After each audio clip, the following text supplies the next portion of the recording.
Welcome students. अब हमारा अगला जो टॉपिक है डिस्कशन का वो है ट्रांसलेशन लुक असाइड बफर। लेकिन इसको पढ़ाने से पहले मैं आपको बता दूं कि मैं जब भी कोई टॉपिक नया खोलता हूं तो उसके पहले उसकी आने की ज़रूरत बताता हूं कि भाई ये ऐसा क्यों पढ़ रहे हैं।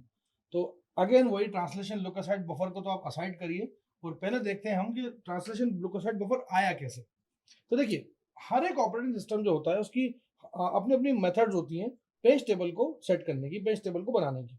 और बहुत सारी जो ऑपरेटिंग सिस्टम है वो ज्यादातर पेज टेबल क्या करती है, हर एक प्रोसेस के हिसाब से बनाती है। एक पॉइंटर होता है जो कि पेज टेबल के अंदर होता है, जिसके अंदर वैल्यूज होती है, रजिस्टर्ड वैल्यूज होती हैं, कुछ रजिस्टर वैल्यूज या जैसे कहते हैं इंस्ट्रक्शन काउंटर या प्रोग्राम काउंटर टाइप की वैल्यूज होती हैं, जो कि ये प्रोसेस कंट्रोल ब्लॉक है उसके अंदर मौजूद होती है। ये सिंपल सा तरीका है, बहुत अमूमन तौर पर देखा गया कि इस टाइप से तरीके से ही ऑपरेटिंग सिस्टम चलते हैं। इसका हार्डवेयर इम्प्लीमेंटेशन ऐसा है कि साहब पेज टेबल होता है, पेज टेबल के अंदर पेज टेबल आप बनाने के कई सारे तरीके आपने सीखे। तो आपने क्या करा, सबसे सिंपलेस्ट तरीका क्या होता है कि एक पेज टेबल को इम्प्लीमेंट करना है कैसे, उसके अंदर डेडिकेटेड रजिस्टर पर रख दो जो कि बड़े हाई स्पीड लॉजिक गेट से बने हुए, और उसके बाद उसके अंदर पेज टेबल का जो फिजिकल एड्रेस ट्रांसलेशन है, वो आपका पेजिंग एड्रेस ट्रांसलेशन सॉरी, वो जो है वो एफिशिएंट हो जाए। आप रजिस्टर का इस्तेमाल करते हैं पेज टेबल बनाने के लिए, सेटिस्फैक्ट्री है। पेज टेबल जो होते हैं वो बड़े छोटे साइज के होते हैं, और अगर मान लीजिए आपने रजिस्टर्स का इस्तेमाल करा तो जाहिर सी बात है मैक्सिमम अगर फॉर एग्जांपल 256 एंट्रीज ही हो पाएंगी उसके अंदर। लेकिन जो ज़्यादातर कंटेम्प्रेरी सिस्टम जो होते हैं, कंप्यूटर्स होते हैं, उनके अंदर पेज टेबल का साइज काफ़ी लंबा रखा जाता है, काफ़ी बड़ा रखा जाता है। मतलब एक पेज टेबल के अंदर तकरीबन 1 मिलियन एंट्री रखी जाती है। और इस टाइप की जब आप एंट्री रखोगे ना तो आपको लगेंगे फास्ट रजिस्टर्स उस पेज टेबल को इम्प्लीमेंट करने के लिए, जो कि फिजिबल नहीं है। फिजिबल इसलिए नहीं है कि आपको पेज टेबल बनाने में ही आपको पूरा खर्चा लग जाएगा। मैं जो इससे बेहतर तरीका ये है कि आप पेज टेबल को मेन मेमोरी के अंदर रखिए और वहां पे एक बफर, उसका बेस रजिस्टर बना दीजिए। इसको बोलते हैं पीटीबीआर, पेज टेबल बेस रजिस्टर, जो कि किसी एक पेज टेबल को पॉइंट आउट करता है। अब जैसे जैसे आपका पेज टेबल की एंट्री को चेंजेस करोगे, आप जैसे जैसे आप उसके रजिस्टर्स में चेंज करोगे, वैसे वैसे उसके कंसिक्वेंटली आपको क्या होगा, कॉन्टेक्स्ट स्विचिंग जो टाइम होगा वो रिड्यूस हो जाएगा। अब आप देखें, आपको मैं जो टीएलबी जो बताने वाला हूँ, ट्रांसमिशन लुक असाइड बफर, वो कुछ इस तरह से उसका आर्किटेक्चर दिखता है कि सीपीयू ने लॉजिकल एड्रेस जनरेट करा पी और डी नाम से। पी मतलब पेज नंबर और डी मतलब ऑफसेट वैल्यू।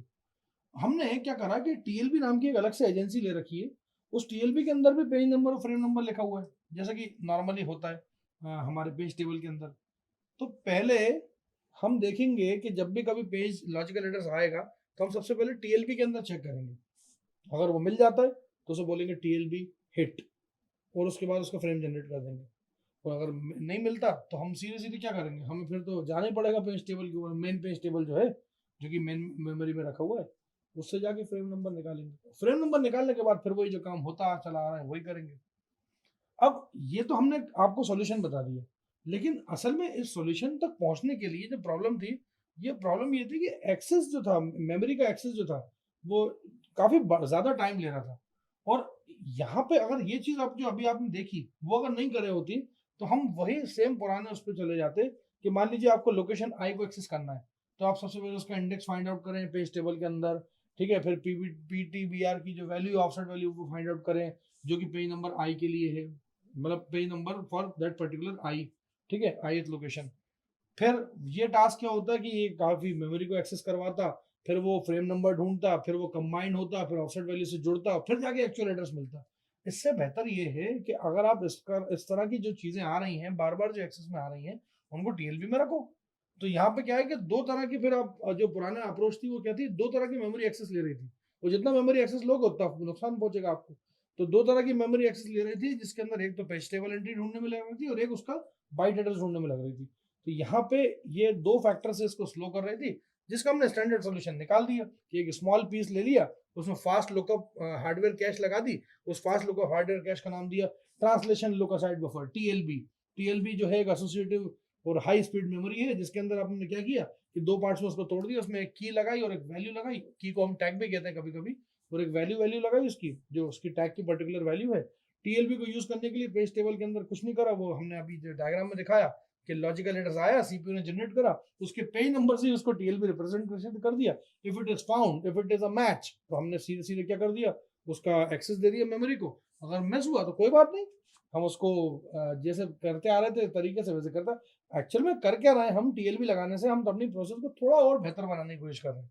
तो translation sorry, look aside buffer को हम साइड में नहीं रखते और हम उसको मेन सेंटर में लेके आएंगे, बिकॉज वो हमारे हिट रेशियो को काफी अच्छा करेगा, जिससे हमें शायद मेन मेमोरी का एक्सेस थोड़ा कम करना पड़े। और उस बफर छोटे होते हैं तो जाहिर सी बात है उनकी स्पीड ज्यादा फास्ट होती है, वो ज्यादा खर्चीले भी नहीं होते। हम मेन मेमोरी को बफर जैसा बनाने की कोशिश करेंगे, बफर जितनी स्पीड का, तो हमारे खर्चा इतना आ जाएगा कि जितने का कंप्यूटर नहीं होगा उतने की रैम लग जाएगी उसके अंदर। तो ये कुछ चीजें थी जो कि translation sorry, look aside buffer की थी। I am very sorry for that fumble. It's translation look aside buffer. Thank you so much.